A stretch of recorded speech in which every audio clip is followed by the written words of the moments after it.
मागच्या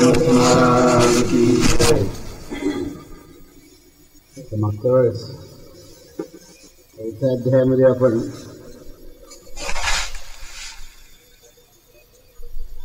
एकोणीस, 20 आणि 21 असे 3 श्लोक आपले झाले होते.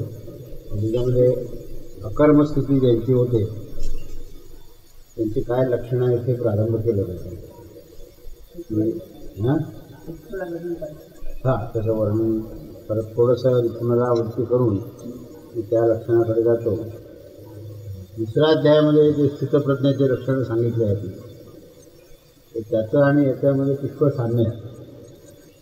याची प्रज्ञा स्थिर झालेली आहे, तो अखंड चालता बोलता तो समाधी अवस्थेमध्ये असतो, असं वर्णन त्याच्यामध्ये केलेलं आहे.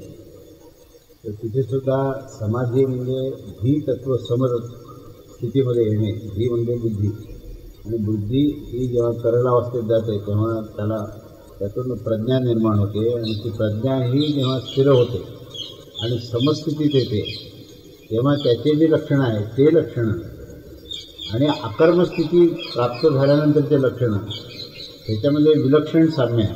आणि ते साम्य असण्याचं कारण असं आहे की अकर्म स्थितीमध्ये जो आला तो आत्मस्थितीमध्ये आलेला आहे, आणि ज्याला समाधी प्राप्त झालेली आहे तोही आत्मस्थिती आहे.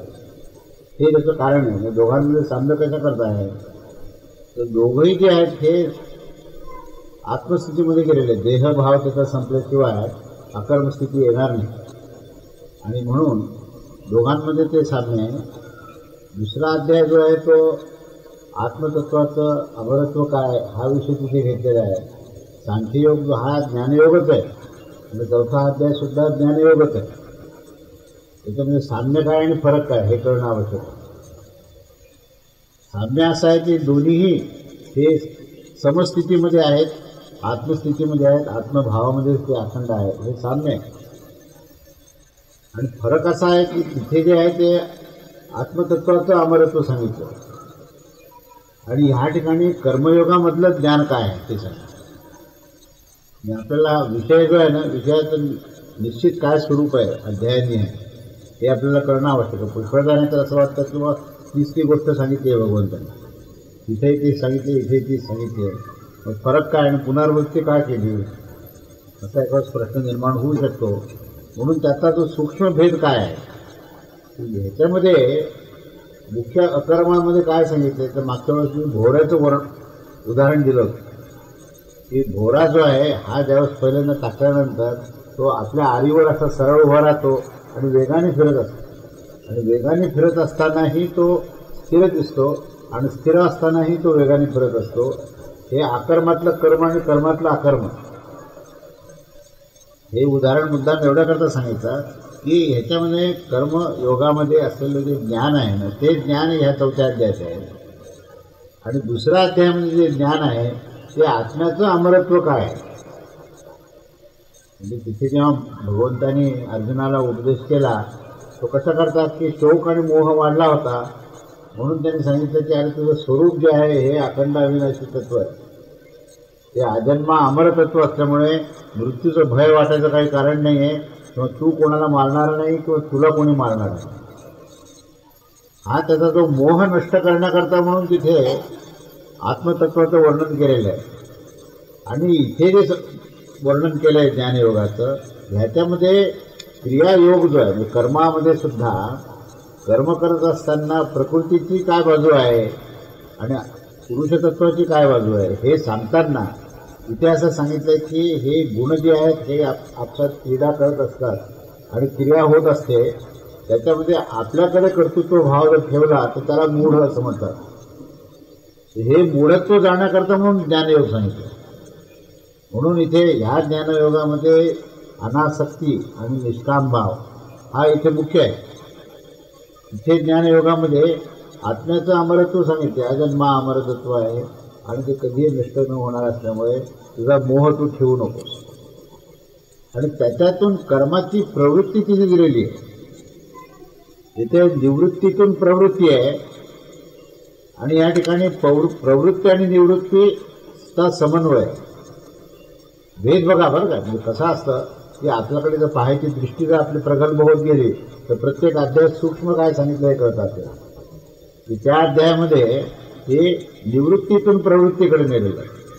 निवृत्त स्थिती काय आहे? आत्मभाव ही निवृत्त स्थिती. प्रवृत्ती काय आहे? प्रवृत्ती जी आहे ही प्रकृतीमध्ये होणाऱ्या ज्या क्रीडा आहेत ना त्याला थांबवायचं नाही, ती चालू ठेवायची, ही प्रवृत्ती आहे.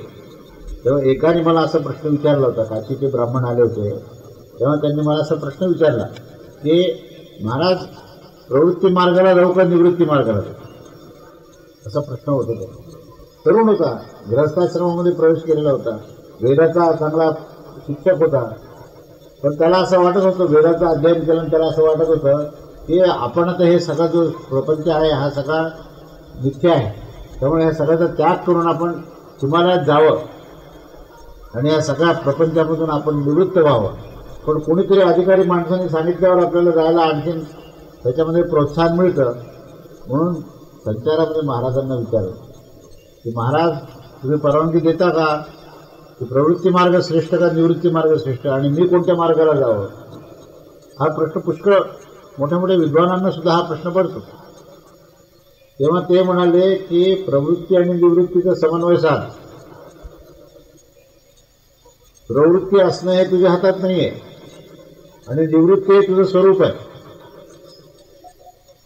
तेव्हा प्रकृतीमध्ये होणाऱ्या ज्या काही क्रीडा आहेत त्या थांबवण्याचा दंभ करू नकोस आणि त्या चालू असताना त्यात आसक्त होऊ नकोस. अनासक्ती ही निवृत्ती आहे आणि कर्तव्य भाव ही प्रवृत्ती आहे. तो कर्तव्य भावाचा त्याग न करता अनासक्त आणि निष्काम भाव ठेवून आत्मभावाशी एकरूप होऊन आपल्या स्वधर्म स्वकर्म स्वकर्तव्य वर्णाश्रमाच्या आणि शास्त्राच्या अनुसार आचरण करणे ही प्रवृत्ती निवृत्तीचा समन्वय आहे. जेव्हा पुरस्कार आम्ही प्रवृत्तीचाही करणार नाही आणि क्रियेशिवाय कर्तव्याशिवाय नुसती कोरडी निवृत्ती ठेवली तर तेही उपयोगाचं नाही. ह्या अध्यायाचा मुख्य भर त्याच्यावर आहे. ह्या अध्यायाचा भर असा आहे की कर्मात अकर्म आणि अकर्मात कर्म. कर्मात अकर्म आणि अकर्मात कर्म म्हणजे काय आहे? प्रवृत्ती आणि निवृत्ती दोघांमध्ये समन्वय. दोन्ही परस्पर विरुद्ध नाही आहेत. दोघांची चुकीची सांगड घातल्यामुळे होणारा गोंधळ आहे सगळा. चुकीची सांगड कशी घातली जाते?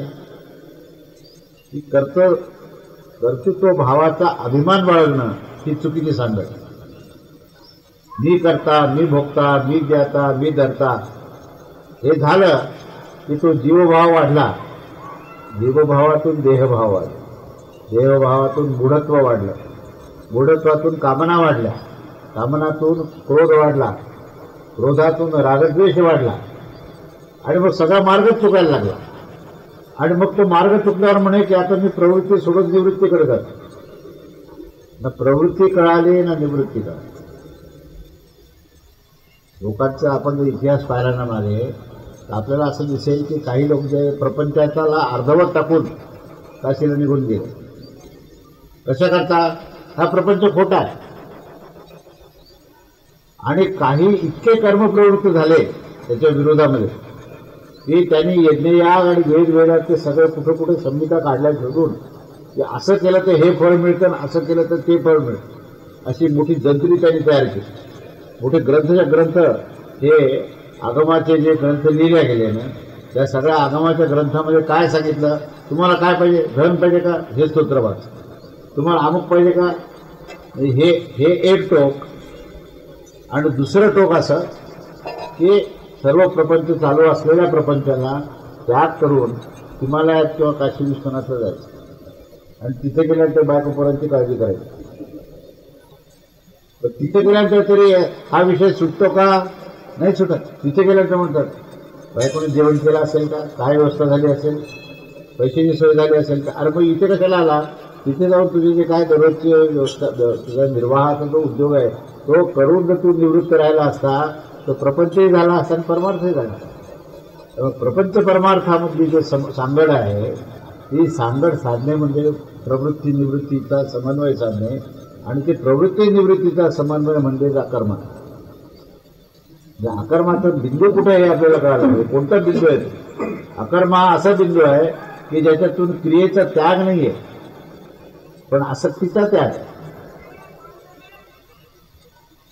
निष्काम भावनाने आपल्या कर्तव्य भावनेने आपलं जर आपण स्वधर्म स्वकर्माचं आचरण केलं तर तो मुक्त होतो, असा सिद्धांत भगवद्गीतेने वारंवार प्रत्येक अध्याय सांगितलाय. कोणते अध्याय काढा तुम्हाला, त्याच्यामध्ये मूळ सूत्र जे आहे ना, जसं दोरी एकच असते आणि त्याच्यामध्ये दोऱ्याचेच बंडल अडकवले तुम्ही, श्लोक आहे तो साध्य काय त्याच्यामध्ये काय सूत्र एकच आहे पूर्ण भगवद्गीतेमध्ये. अगदी पहिल्या अध्यायापासून ते 18व्या अध्यायापर्यंत आपल्याला सूत्र कळालं पाहिजे. सूत्र काय आहे? जीवाचं कल्याण करण्याकरता निष्काम भाव अनासक्त वृत्ती. हा मणी ओलस, आणि ते मणी दोघ्या धाग्याचे त्याच धाग्याचे आणि त्याच धाग्याला पुन्हा दोरा बांधलेला आहे. तर ते सूत्र जर कळालं ना तर तो पूर्ण जे काय सांगितलंय पूर्ण भगवद्गीतेचं काय आहे निचोड, तर निचोडच हा आहे.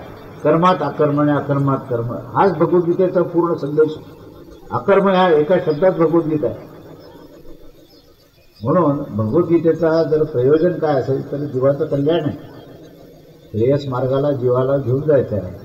श्रेयस मार्गाला घेऊन जायचं असेल तर कर्मात अकर्म आणि अकर्मात कर्म हा संदेश त्यांनी ह्या 19व्या म्हणजे 16, 17, 18 त्याच्यामध्ये कर्मात अकर्म सांगितलं. आणि मग लक्षणामध्ये कामनारहित संकल्पारहित आचरण करणारा ज्ञानीपुरुषाची प्रशंसा केली 19व्या श्लोकामध्ये, आणि फलासक्तीचा त्याग करून कर्म करणाऱ्याची प्रशंसा केली. असा 20वा श्लोक. आणि 21व्या श्लोकामध्ये त्यांनी असं सांगितलं आहे की शरीराच्या संबंधित कर्म करणाऱ्याला संन्याशाला पाप न लागण्याचं कथन केलं. त्याच्यामुळे कुठल्याही प्रकारचा पापाचा स्पर्श हा संन्यस्त वृत्तीच्या माणसाला लागू शकत नाही. कारण त्याचं अंतःकरण जे आहे हे अंतःकरण अनासक्त निष्काम भावनेने भरलेलं असतं. म्हणून त्याला कुठल्याही प्रकारचं पापाचा स्पर्श होत नाही. हा 21वा श्लोक. त्याच्यानंतरचा पुढचा श्लोक आता आज आपण घेऊया. 22, 23, 24 जे आहे ना हे तेच लक्षणं पुढे सांगितले. पण प्रत्येक लक्षण सांगताना प्रत्येक शब्दाची योजना आणि प्रत्येक शब्दामध्ये असा सूक्ष्म संदेश आहे. बरं, तो सूक्ष्म संदेश आपल्या नित्य आचरणाशी संबंधित आहे. तो केवळ चिंतनाचा किंवा केवळ फार क्लिष्ट अशा ज्ञानाचा विषय नसून तो आपल्या नित्य जीवनाच्या निगडीत आपल्या नित्य अनुभवाच्या संबंधित असा हा विषय आहे. हे समजणं महत्वाचं आहे. तेव्हा आता आपण 22वा श्लोक आपण पाहूया. 22व्या श्लोकाचा विषय असा आहे की निष्काम कर्मयोगाच्या साधकाचे लक्षण आणि त्याच्या कर्माने तो कधीही बद्ध होत नाही, त्या संदर्भातलं विवेक. तर निष्काम कर्मयोगाचं काय, साधकाचं लक्षण काय सांगितलं इथे? श्लोक असा आहे की यदृच्छा लाभसंतुष्ट द्वंद्वातीत विमत्सर समः सिद्धौ असिद्धौ च कृत्वा अपि न निबध्यते. यदृच्छा लाभसंतुष्ट हा सगळ्यात महत्वाचा संदेश पहिल्या शब्दामध्ये दिलेला आहे.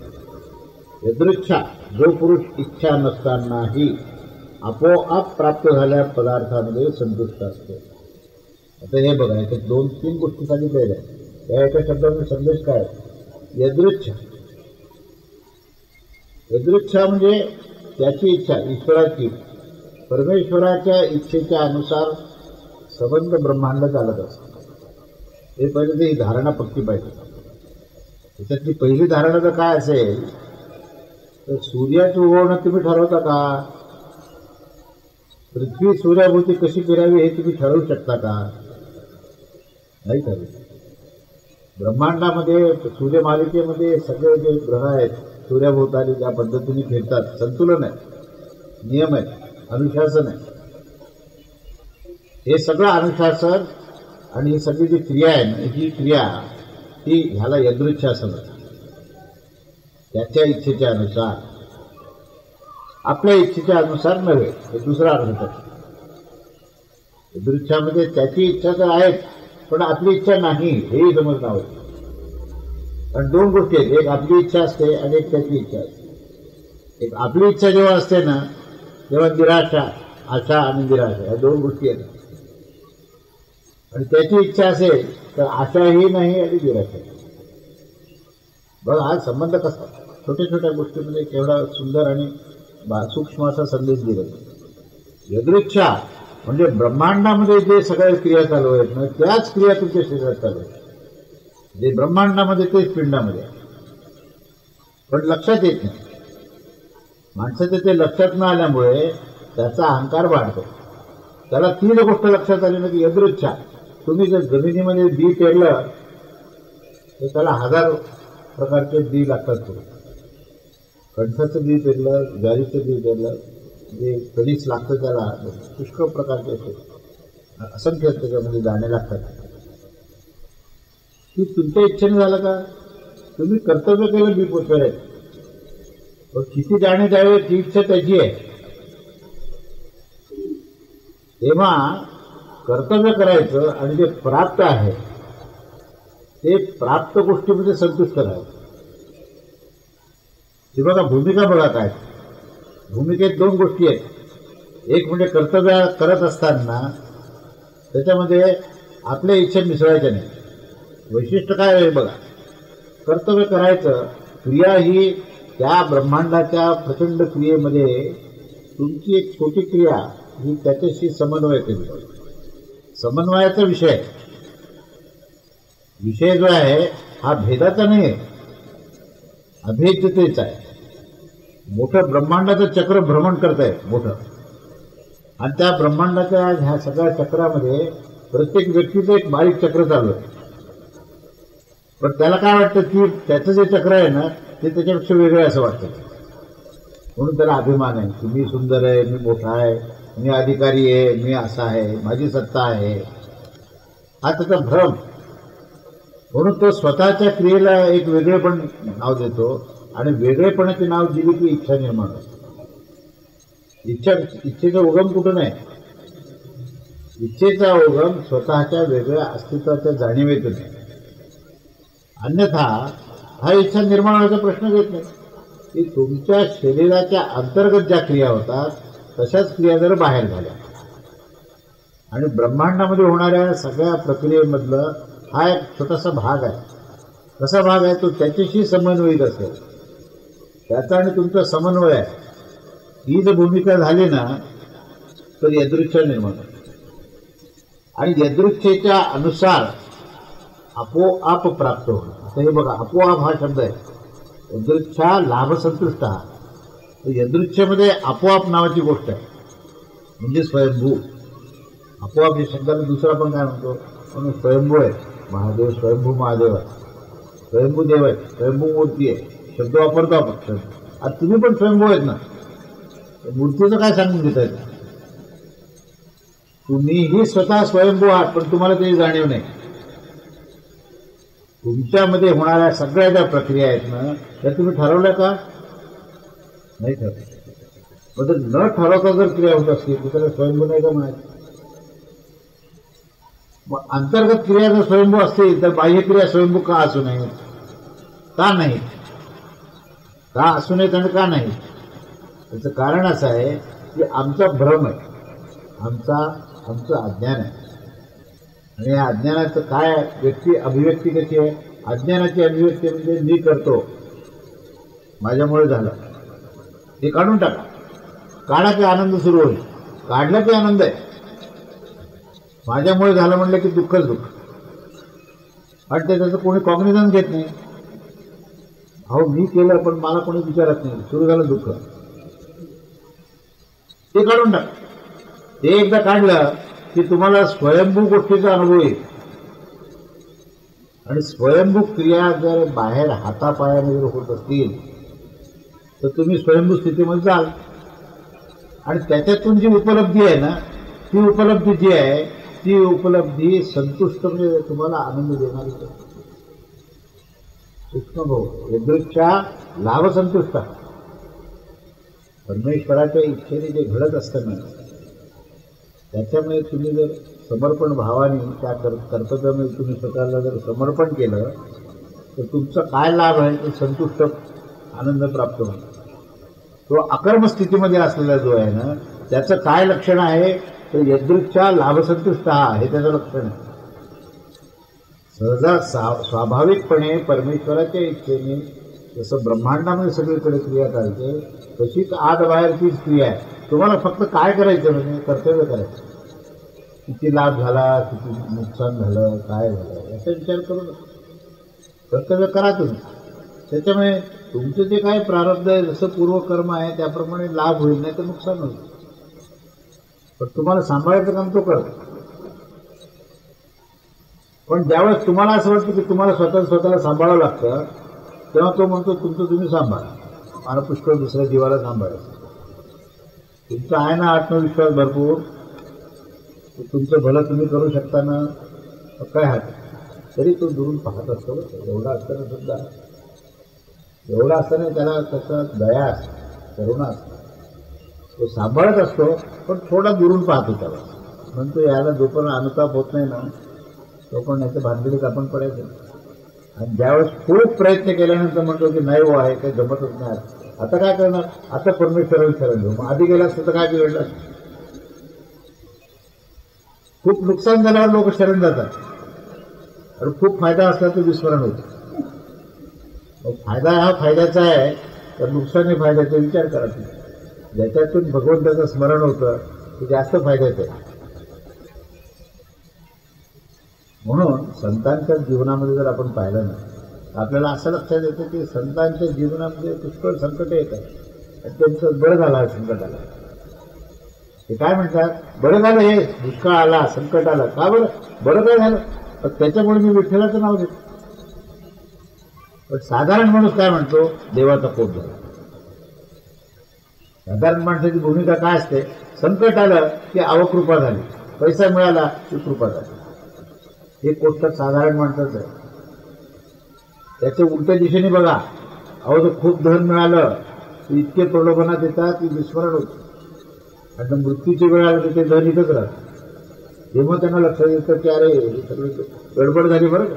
आयुष्य सगळं घालवलं आपण पैसा प्रॉपर्टी आणि मोठेपणा आणि सत्ता करण्याकरता. पण आता मात्र सगळे जे आपले आप्तस्वकीय मुलं जे आहेत ते कधी हा आटोपतो आणि ही प्रॉपर्टी आपल्याला कधी मिळते हे लक्ष आता पुढच्या पिढीच्या लोकांचं वाढलं. आणि हे जेव्हा त्या माणसाला लक्षात येतं की आपण हे जे काही कमवलं आहे ना हे ह्या कमवलेल्या गोष्टीवर सगळ्यांचं लक्ष आहे. आपल्याकडे कोणाचं लक्ष नाही.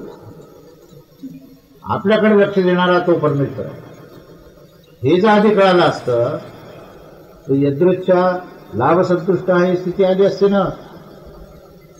यदृच्छा लाभसंतुष्ट केव्हा येईल की ज्यावेळेस मनुष्य यदृच्छ स्थितीमध्ये ईश्वराच्या इच्छेच्या अनुसार जे काही घटना घडतात आणि जो काही त्याच्यामध्ये प्राप्ती होते त्या प्राप्तीमध्येच जेव्हा संतुष्ट होतो मनुष्य त्यावेळेस तो अकर्मात कर्म करत असतो. तेव्हा त्याला तिथे हे लक्षण आहे. तेव्हा हे पहिलं लक्षण जे आहे ना यदृच्छा लाभसंतुष्ट हे स्वयंभू स्थितीमध्ये तो मनुष्य तो जीव जो आहे हा हळूहळू त्या अहंकाराच्या स्थितीतून रागद्वेषाच्या स्थितीतून तो स्वाभाविक स्थितीमध्ये आणि स्वाभाविक स्थितीमध्ये एकदा गेला तो ईश्वराच्या सगळ्या पूर्ण ह्या क्रियेमध्ये तो स्वतःला त्याने झोकून दिलं आणि समर्पित केलं की तो या यदृच्छा लाभसंतुष्ट या स्थितीमध्ये तो जातो. तेव्हा अशा स्थितीमध्ये गेल्यानंतर मग ईर्ष्या नावाची गोष्ट राहते. विमत्सरा हा शब्द दुसरा वापर.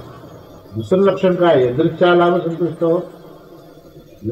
विमत्सरा द्वंद्वातीता. दोन गोष्टी सांगितल्या. विमत्सरा म्हणजे ज्याच्या ठिकाणी ईर्षेचा संपूर्ण अभाव झालेला. ईर्ष्या कशामुळे होते द्वैतभाव. मी आणि तू हे दोन वस्तू आल्या एकदा की ईर्ष्या आणि तू सगळीकडे आहे म्हणजे ते ईर्षेचा प्रश्न आहे. ईर्षेचा उगम कुठून येते बघा. ईर्षेचा उगम हा अपपर भावातून आहे द्वैतातून आहे. द्वैत निर्माण झालं मी आणि तू ही भिन्न गोष्ट आहे. मी श्रीमंत आहे तू गरीब आहे. मी ज्ञानी आहे तू अज्ञानी आहे. मी शहाणा आहे तू मूर्ख आहे. हे दोन गोष्टी झाल्या किंवा त्याच्या विरुद्ध झालं की मला कळत नाही तुला कळतं ईर्ष्या निर्माण. मी निर्धन आहे, तुझ्याकडे एवढा पैसा आहे, ईर्ष्या निर्माण. म्हणजे मी नावाची एक वेगळी वस्तू आहे आणि माझ्यापेक्षा एक वेगळी वस्तू तू नावाची वस्तू आहे. अशा प्रकारचा भाव अखंडपणे स्थिर राहणे आणि त्याच्यातून अस्थिरता निर्माण होणे आणि मग त्या अस्थिरतेतून काय होतं तर मत्सर निर्माण होतं. मत्सर हे माणसाच्या म्हणजे अतिशय याच्यामुळे अस्थिरता आणि सतत माणसाच्या मानसिक ताण जो आहे हा मत्सरातून आहे. बरं, आपण स्वतःचा अभ्यास करा, केव्हा केव्हा मत्सर होतो बघा. आणि जेव्हा मत्सर होतो तेव्हा परमेश्वराचं स्मरण करा, मत्सर कमी होऊन जातो. ही जी ज्ञानाची भूमिका आहे ती त्या ठिकाणी ठेवा, किंवा अमुक अमुक बघावं आम्ही सगळं केलं, सगळा लाभ त्यांनाच मिळाला, आमची परिस्थिती अशीच राहिली. मत्सर सुरू झाला, मत्सर सुरू झाला. हा अपपर भाव आहे, हे मत्सराचं मूळ कारण आहे. त्याच्यानंतर ह्या द्वैतभावातूनच द्वंद्व आहे. मत्सराचाच दुसरा भाग म्हणजे द्वंद्व, संघर्ष. द्वंद्व कशात झालं? द्वंद्व म्हणजे काय? संघर्ष. कोणाशी संघर्ष? आपलाच आपल्याशी संघर्ष, स्वतःचाच स्वतःशी झालेला संघर्ष आहे. आणि तो संघर्ष काय झाला की त्याला मिळालं मला मिळालं, त्याला लाभ झाला मला लाभ झाला, याच्यातून ते द्वंद्व आहे. पण हा जो पुरुष आहे ना, ज्याला यदृच्छा लाभ संतुष्ट असा जो पुरुष आहे तो अद्वैत स्थितीमध्ये गेलेला आहे. मी आणि तू नावाची स्थिती संपलेली आहे. त्यामुळे त्या ठिकाणी मत्सर राहिला नाही आणि मत्सर संपल्यानंतर द्वंद्व राहूच शकत नाही.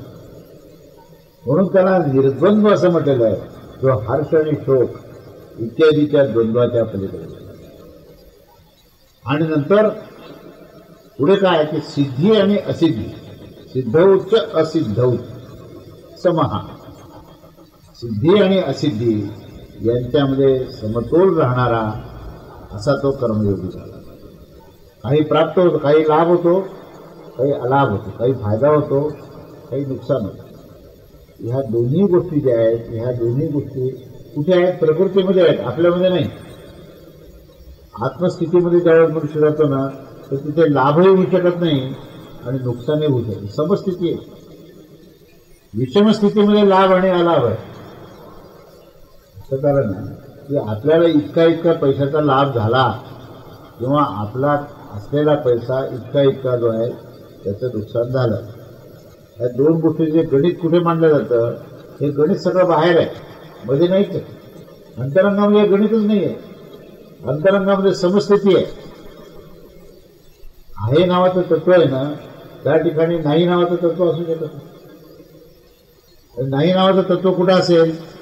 ज्या ठिकाणी विषमता आहे त्या ठिकाणी लाभ आणि अलाभ. अलाभ म्हणजे नाही, लाभ म्हणजे झाल्यासारखं वाटणं. लाभ नसतो. एक नाही याचं दुःख आहे आणि एक मिळाल्यासारखं वाटण्याचं सुख आहे. पण ते सुख हे अशाश्वत आहे आणि दुःख तर अखंड ते लाभलेलं. त्यामुळे दोन्ही दृष्टीने पाहिलं ना तर लाभातूनही लाभ हा लाभ नाहीच. लाभ म्हणजे परमेश्वराचं विस्मरण. लाभाचा अर्थ जर कळायचा झाला तर परमेश्वराचं विस्मरण आहे. म्हणून धनाची प्राप्ती झाली तर तुम्ही त्याचं दानामध्ये रूपांतर करा, इतरांना द्या, वाटून द्या लोकांमध्ये, आणि आपण मुक्त राहा. मग तिथे लाभ नावाची गोष्ट राहा. नाही तर खूप धन प्राप्त करायचं, खूप प्रॉपर्टी घ्यायची आणि छोट्या छोट्या कर्तव्याच्या बाबतीत सुद्धा कंजूसपणा करायचा. भगवंताचं विस्मरण झालं समजा. विस्मरण व्हायचं मूळ कारण काय की ऐश्वर्य संग्रह आणि भोग ह्याच्याकडे ज्यावेळेस मनुष्य जातो तेव्हा विस्मरण हे होतच. हा जीवभावच आहे. जीवभाव कसा आहे माहिती का की जो ऐश्वर्य संग्रह आणि भोग या तीन गोष्टीकडे जो प्रवृत्त होतो ना त्याला जीवभाव असं म्हणतात. आणि तसा जीवभाव जेव्हा असा पक्का झाला की ईश्वराचं विस्मरण आहे. मग लाभामध्ये तीन गोष्टी आहेत की नाही बघा तुम्ही. लाभ या शब्दाचं जर कोष्टक काढायचा झाला तर लाभ म्हणजे काय हो? लाभ म्हणजे काय? संग्रह. धनाचा संग्रह असेल, वस्तूचा संग्रह असेल. लाभ म्हणजे ऐश्वर्य, पुष्कळ लक्झुरीच्या गोष्टी अशा आहेत. आणि लाभ म्हणजे भोग, चांगलं चुकलं खायला मिळतं, चांगले वस्त्र मिळतात. लाभ या शब्दाचा अर्थ काय? मग जर भोग ऐश्वर्य आणि सगळ्या ह्या जर 3 गोष्टी आल्या तर भगवंताचं स्मरणाची जागा कुठे मला सांगा. आणि भगवंताचं जर विस्मरण होत असेल तर तो लाभ हा खरा लाभ आहे का? विचार करा, चिंतन करण्याचा विषय. आणि हे ज्याला कळालं ना त्याला लाभ असो का अलाभ असो दोन्ही सारखे. तो लाभ झाला तर काय हे करणार नाही, तो लगेच फेकून देणार नाही, तो त्याचा विनियोग करेल, पण तो त्याच्यात संतुष्ट नाही. आणि नुकसान झाला तर तो विचलित होणार नाही, कारण तो म्हणतो नुकसान जरी झालं तरी ठीक आहे, ही बाहेरची गोष्ट आहे. म्हणजे अंतरंगामध्ये जे सच्चिदानंद तत्व आहे त्याच्यानंतर एक आणा पण जाणार नाही, हे नक्कीच. हे 16 आणे पक्का आहे. सच्चिदानंद हे कोणीच लुटू शकत नाही. लुटारूला येऊ द्या ना, लुटून काय लुटणार? लुटून फार तर धन लुटतील, सोनं लुटतील, सगळं लुटतील, गेलं काय फरक पडतो? सच्चिदानंद तत्व आहे जिथे आहे तिथेच आहे. हे कोणाची लुटायची आहे का? पण उलट ते लुटण्याकरता तुम्ही लुटारू व्हा, हे प्राप्त करण्याकरता तुम्ही लुटारू व्हा.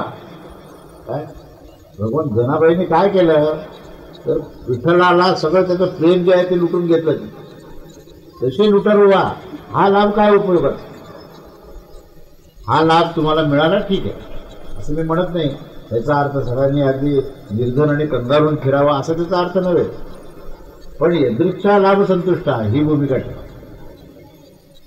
त्याच्यामध्ये जी आग्रही भूमिका आहे ना की इतका लाभ झाला पाहिजे, एवढा पैसा मिळाला पाहिजे, आणि तो नाही मिळाल्यामुळे जो रागद्वेष आहे. मी असं म्हणत नाही म्हणजे काही वेळेला दुसऱ्या लगेच विरुद्ध अर्थ काढण्यात येईल, तसं नव्हे. तुमचं कर्तव्य करा, व्यापार करताना कर्तव्य करा. पैसा मिळेल, प्रॉफिट मिळेल, काही हरकत नाही, उत्तम आहे, चांगलं काम. पण त्याचं लगेच तुम्ही विनियोग करा, लगेच त्याच्यामध्ये दान धर्म करा, धर्माचं कार्य करा, उत्तम आहे ना. ही सगळी गोष्ट सगळीकडे पसरली पाहिजे. कर्तृत्व भाव जो आहे तो वजा करा, कर्तव्य भाव ठेवा. पुरुषार्थ गाजवा, धर्मार्थ काम मुक्त.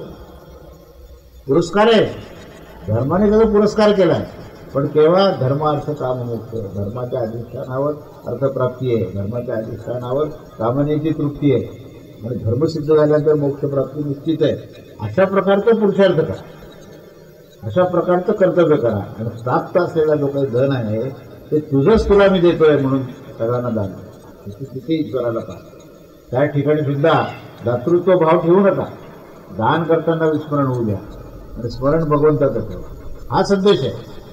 तेव्हा हा संदेश आपल्याला समजला तर सिद्धी आणि असिद्धी याचा समतोल आपोआप साधला जातो. आणि असा समतोल ज्याला साधला तेव्हा अंतिम त्याचा काय परिणाम असेल तर कर्म करीत असताना सुद्धा त्या कर्माचं बंधन त्याला होत नाही.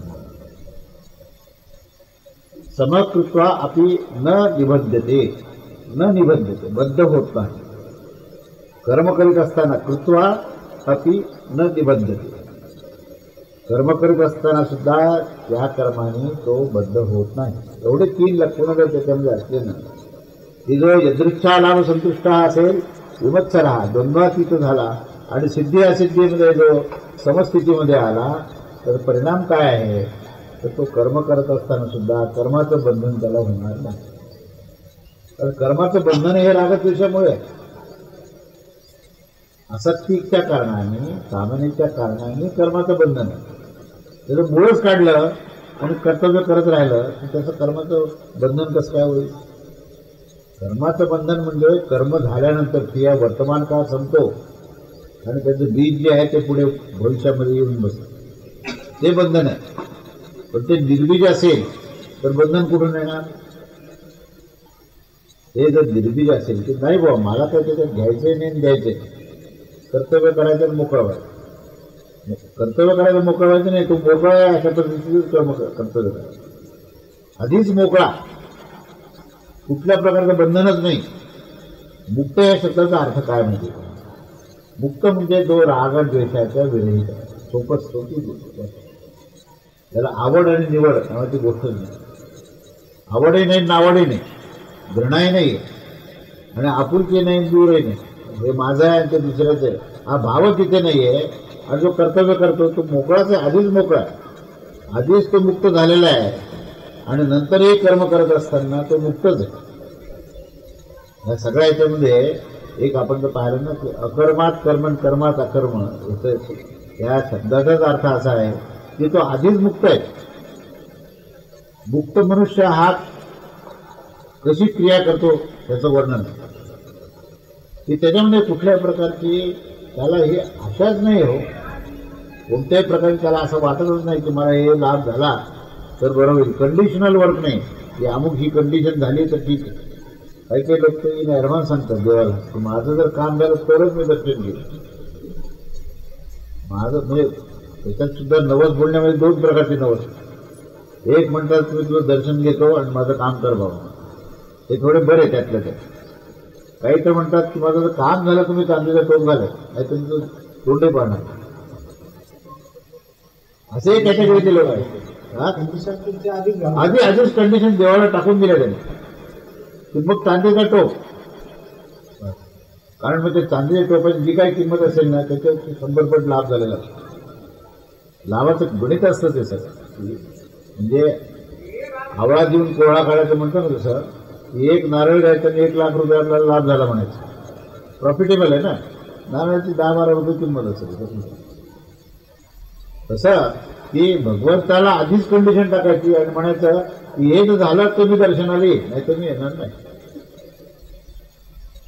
मग तिथे भगवंत कसे प्राप्त होतील? मूर्ती पाहायला मिळायची. मूर्ती पाहणं वेगळं आणि अमूर्त पाहणं गोष्ट वेगळी. मूर्ती हे मूर्त रूप आहे, पण ब्रह्मतत्व अमूर्त. मूर्तातून अमृतात जायचंय, सगुणातून निर्गुण पाहायचंय, सगुणातून निर्गुणाचा अनुभव घ्यायचा आहे. तो केव्हा घेता येईल? जर निष्काम भाव असेल तर, सरळ गणित आहे. आणि कामना असेल तर त्या मूर्त रूप सुद्धा तुम्हाला पाहायला मिळणार. तिथे धक्का मारून पुढे आकृती देतात. तिथे आलं ना पाहता पाहता तर तेही पाहता येतं. तिथे सुद्धा मागे ते बडवे बसलेलेच असतात, ते 2 धक्का मारून पुढे, अशी परिस्थिती त्याची. त्यामुळे मूर्तही मिळत नाही, अमूर्ततेचा प्रश्नच येतो. त्यामुळे ते जर काय लाभ असेल म्हणजे ह्या सगळ्या गोष्टीमध्ये लाभालाभ त्याच्यामध्ये जरी तो सारखा असला तरी त्याचा अंतिम लाभ काय असेल तर तो मुक्त आहे. हा लाभ बघा काय. त्याच्यामध्ये कर्म करत असताना सुद्धा तो बद्ध होत नाही, ही सर्वश्रेष्ठ गोष्ट त्याला प्राप्त होते. तेव्हा या 22व्या श्लोकामध्ये जो पुरुष स्वाभाविकपणे जे परमेश्वराच्या इच्छेच्या अनुसार जे प्राप्त होतं त्या प्राप्त गोष्टीमध्ये जो अखंड आनंदी राहतो तो म्हणून हा ईर्ष्या त्याला कधी स्पर्श करू शकत नाही. त्याला कुठल्याही प्रकारचा हर्षशोक किंवा कुठल्याही प्रकारचं द्वंद्व हे त्याच्यामध्ये राहू शकत नाही. आणि सिद्धी आणि असिद्धीमध्ये त्याचा समतोल राहतो. अशा प्रकारच्या त्या भक्ताला कुठल्याही प्रकारचं कर्माचं बंधन होऊ शकत. असा हा त्याचा शब्दशः अर्थ आपण विस्ताराने पाहिला. त्याच्या पुढे त्याची जी लक्षणं दिलेली ती यज्ञार्थ कर्म करणाऱ्या ज्ञानीपुरुषाचे संपूर्ण कर्म नष्ट होते असं कथन केलं. कर्म म्हणजे कर्मफल.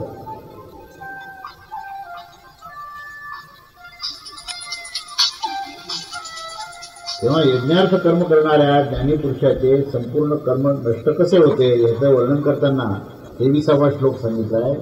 गतसंगस्य मुक्तस्य ज्ञानावस्थितचेत सहा यज्ञाय आचरतः कर्म समग्रम प्रविलीयते.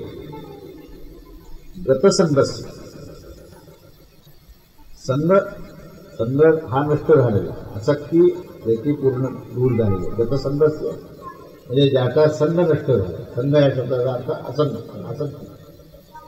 आसक्तीपासून जो मुक्त झालेला आहे त्याच्यानंतर मुक्तस्य म्हणजे देहाभिमान ज्याचा नष्ट झाला.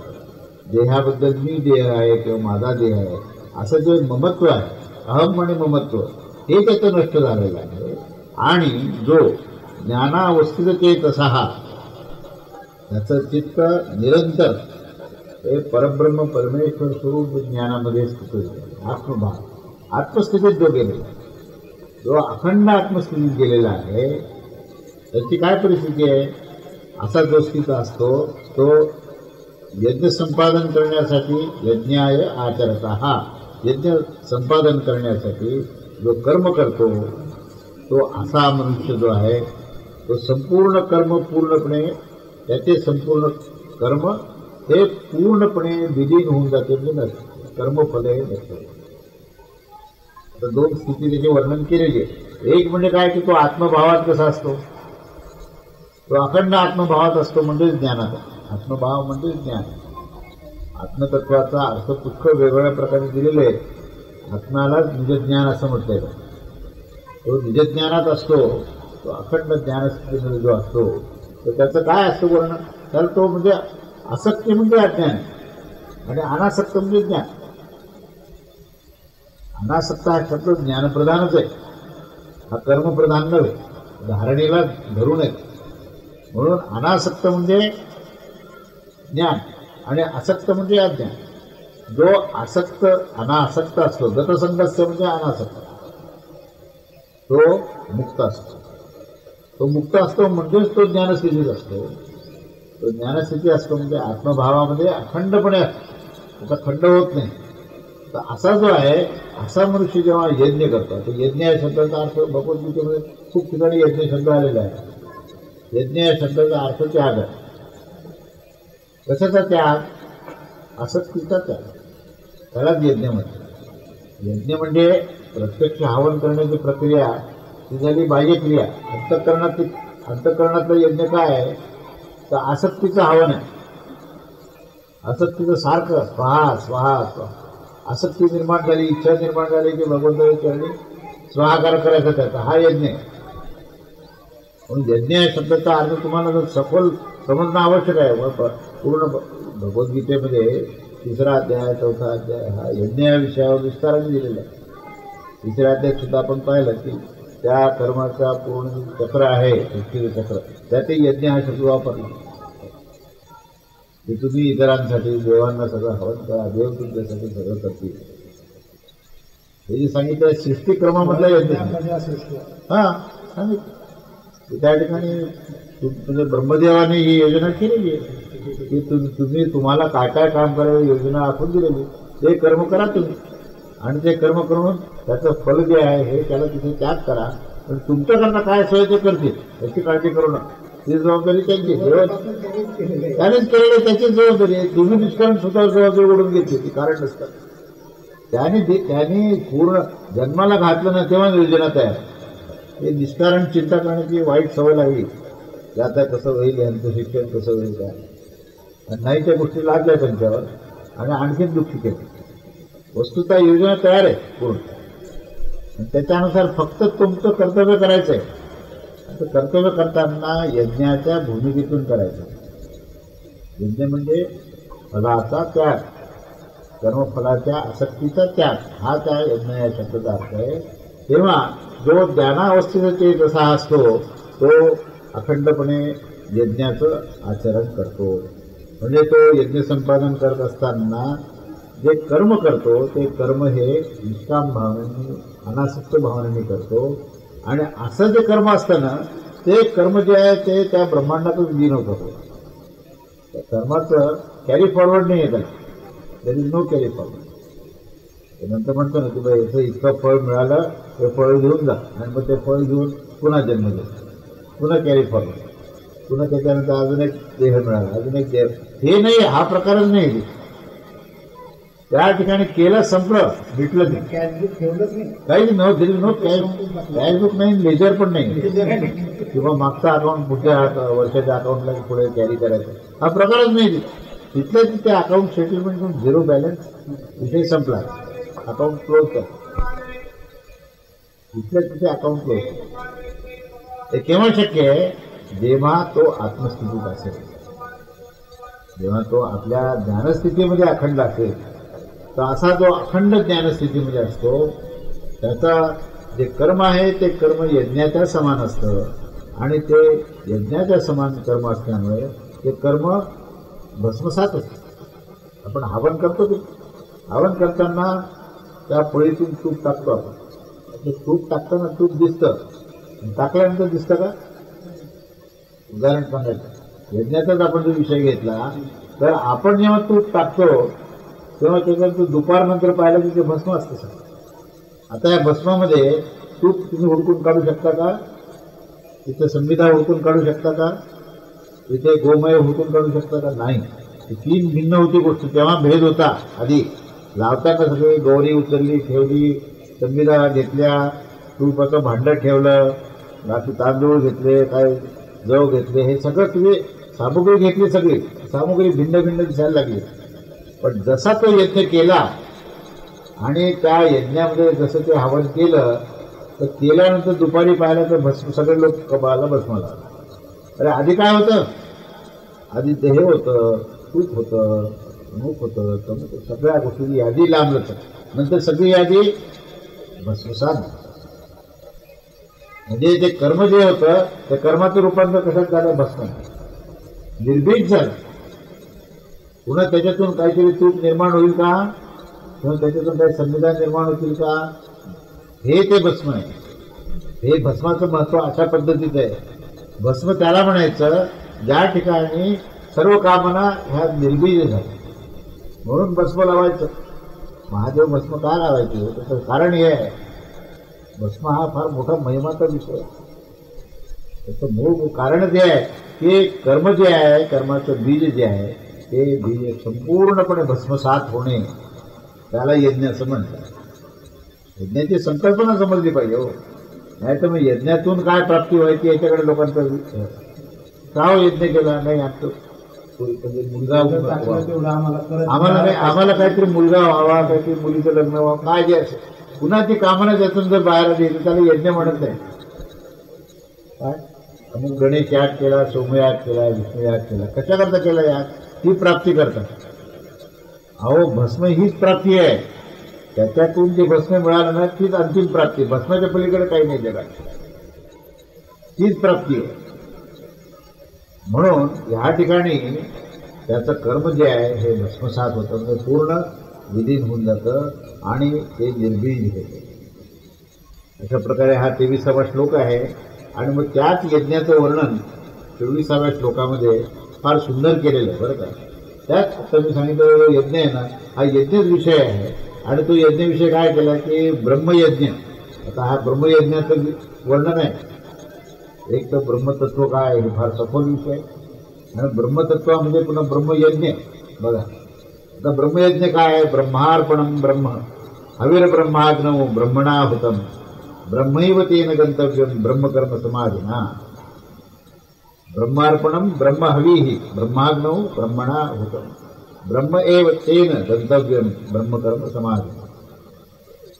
हा जो विषय आहे ना, हा विषय खूप सखोल आहे. म्हणजे आता मी एवढ्या कमी वेळात सांगणार नाही, तो मी पुढच्या रविवारी सांगेन की ब्रह्मतत्व काय आहे आणि ब्रह्मतत्वामध्ये ब्रह्मयज्ञ कसा साध्य करायचा असतो, हे अद्वैत सिद्धांत त्याच्यामध्ये मांडलेला आहे. म्हणजे ब्रह्म हे ब्रह्म म्हणजे काय, यज्ञ म्हणजे काय, ब्रह्मयज्ञ म्हणजे काय, आणि त्याचं प्रयोजन काय, त्याची काय, त्यातून काय साध्य होतं, असा हा विषय, हा 24व्या श्लोकाचा विषय आपण पुढच्या रविवारी. श्री स्वामी